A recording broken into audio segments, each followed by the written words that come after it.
petite fille est très pieuse. Depuis sa plus tendre enfance, sa mère et moi l'avons orientée vers la foi en Dieu et lui avons donné une éducation catholique. De ce fait, tous les soirs, elle fait sa prière avant d'aller se coucher. Un simple Notre Père, suivi de ces quelques mots. Mon Dieu, veillez sur ma maman et mon papa.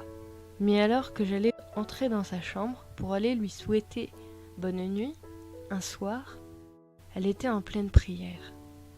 J'ai attendu un peu devant la porte qu'elle finisse pour ne pas la déranger.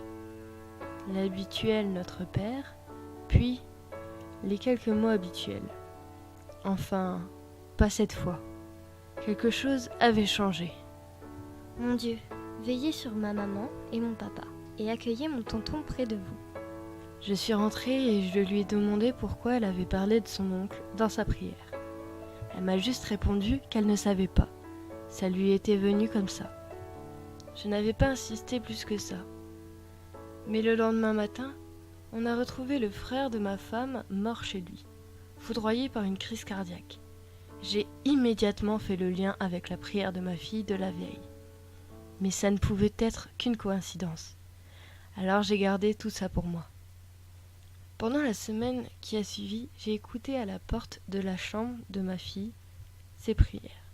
Et Dieu merci. Elle ne disait que les mots habituels.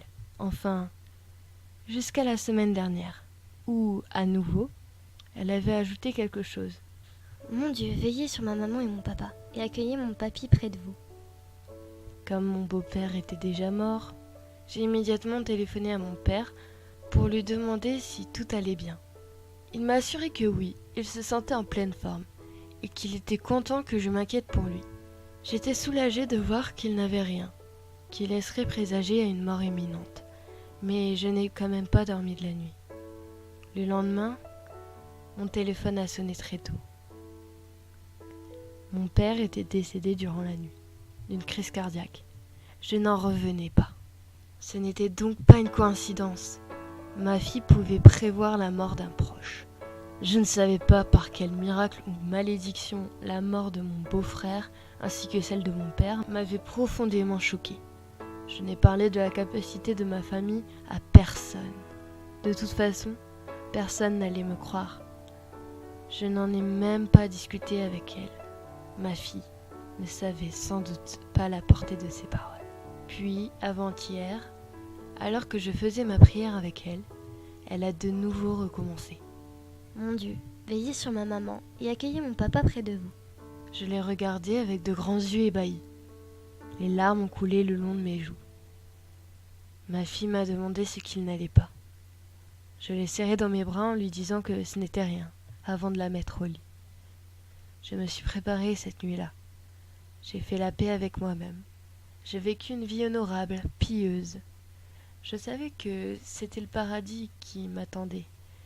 J'ai fait mes adieux à ma femme, à ma fille, sans leur révéler mon destin imminent.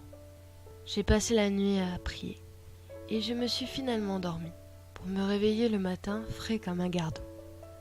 Je n'étais pas mort. Peut-être que mes prières m'avaient sauvée. Je remerciai Dieu et j'embrassa ma femme, qui était toute blême. Je lui ai demandé d'un ton jovial. « Eh bien, qu'as-tu ? On dirait que tu as vu un fantôme. » Elle m'a répondu d'une voix triste. « J'ai quelque chose à te dire. Quelqu'un a appelé ce matin. Ton frère est mort d'une crise cardiaque cette nuit. »